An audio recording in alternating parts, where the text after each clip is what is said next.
Usa ka taxi driver sa Davao City ang mireklamo human giilad sa iyang duha ka pasahero nga wala mibayad ug pamiliti. Ani ang report ni Kent Abrigana.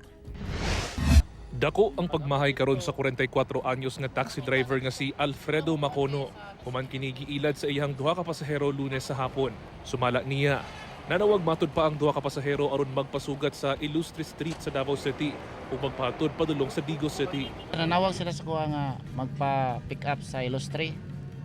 Pick up na ako sila mga 4:10 sa hapon going Digos. So padulong mig Digos pag naabot mo pila lang ka oras. 5:45 may naabot dito. Mga 5:40 ata. Diyang nakaabot na sila sa Digos City. Nagtuyok-tuyok matud pa sila hangtod sa makaabot na sila sa may bungtod o hilit nga parte sa Digos. Dito na nagduda si Alfredo. Siguro pag tanaw nila nga kada naog nila kayo di man plite mo naog pud ko. So mangita gid sila lugar so gisaka ko nila dito sa buntod nga parte. Tingala mo kung anong way kabakingan ba. So ninaog ang usa ka bayot mga 3 minutes. Nibalik giingnan ni ang kauban kay wa mo naog. So may paabot nimo din na kanang naog na din na.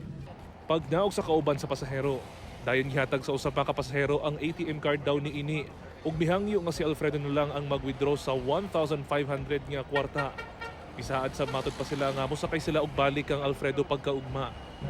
Paghatag niya ATM ana siya kanang ikaw na lay withdraw sa kwarta di ayabi. Sa kali 1.5 man amo ang kuan kanang pamasahe withdrawal lang ang 2.5 kay mosakay mi ugma si mga auto. Wala na matod pa nakiglali si Alfredo sa duha ka pasahero ug gidawat na lang ang ATM card. Apan dihang gi-check ni Alfredo ang ATM card. Daw naluya kini. Dihang nasayran nga 85 centavos lang ang unod ni ini. Gisulyan pa ni ini og tawag ang number sa pasahero. Apan wala na kini ginatubag. Busa, dayon niya kini nga gi-report sa kapulisan. Matod sa Digos City Police Station, nagpay kayo na sila og investigasyon ug nakig-alayon na sa matag barangay aron mailhan ang duha ka pasahero.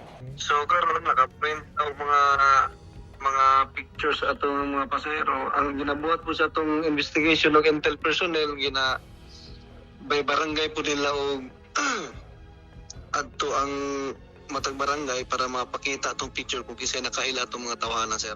Tungod sa insidente, ang ubang taxi driver doble ang pag-amping aron dili kini mahitabo kanila.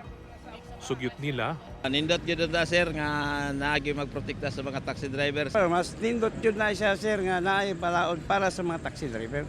samtang duna sa ipaymangno ang kapulisan ngadto sa mga taxi driver. Dili sila musugot nga magpato dito sa mga git-git nga lugar or kanang dili sila familiar nga lugar para malikayan nato na mga ingana nga cases or incidents sir. Kauban si Mel Colmenares, Kent Abrigana, 1 Mindanao.